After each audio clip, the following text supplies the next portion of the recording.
I'm going to start on this issue of, great to have you both. I'm going to start on this issue of matching identity. I can totally understand where security agencies come from.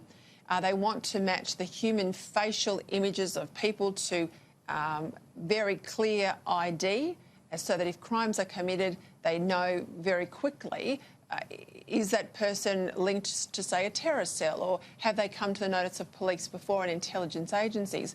But I do share Andrew Hastie's concern and the committee's concern, things like the tax office and the banks and all manner of other people trying to get to it, Rita, undermines what should be, you know, a very small class of people with access to such personal information. I'm uncharacteristically on the fence with this particular measure, Peter, because on the one hand, I think, well, if you've got nothing to hide, why would you be against this? This is going to help law enforcement, help authorities solve crimes and hopefully prevent crimes. But I do freak out a little bit when I see the technology and see how it's misused in places like China. Correct. And I worry the way we're going, if 20, 30 years down the track, do we really want to have the government having that kind of knowledge of all your movements, who you're having coffee with, where did you spend your lunchtime? You know, will that extend to your employment? If you take a day off to take the kids to the doctor, are they going to know, you know, you weren't really sick at home? So yeah. Call me paranoid, but I do worry about how this technology could be misused down the track. And of course, we know in places like China, it's misused in a far more sinister way than what I've just suggested.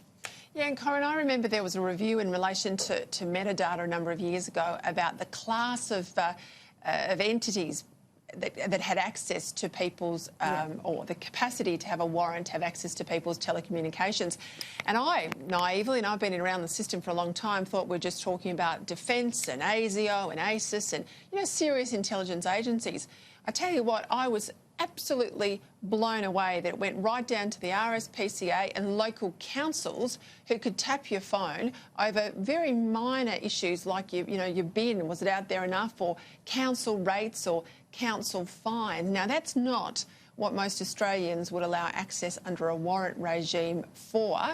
And I agree with Rita, this might sound safe and important the way it's put in its first instance, but it's the issues over time where more and more people come in and have access to things, and we might not necessarily note it as a debate in the public domain that it's been opened up the way it has.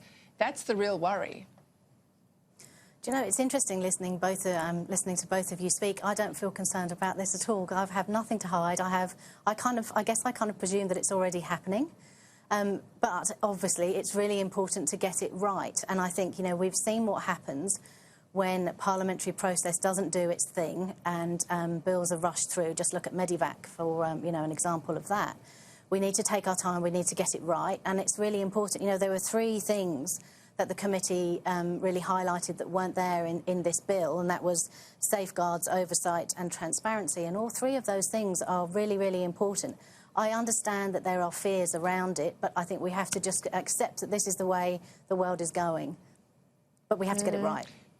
I do think in legal drafting, I do commend the committee for sending it back rather than trying to retrofit badly drafted legislation. I think that's one of the real problems we've had in public life for some time. We try and make bad bills better, and they still, in the end, are pretty bad bills. So starting again is pretty smart.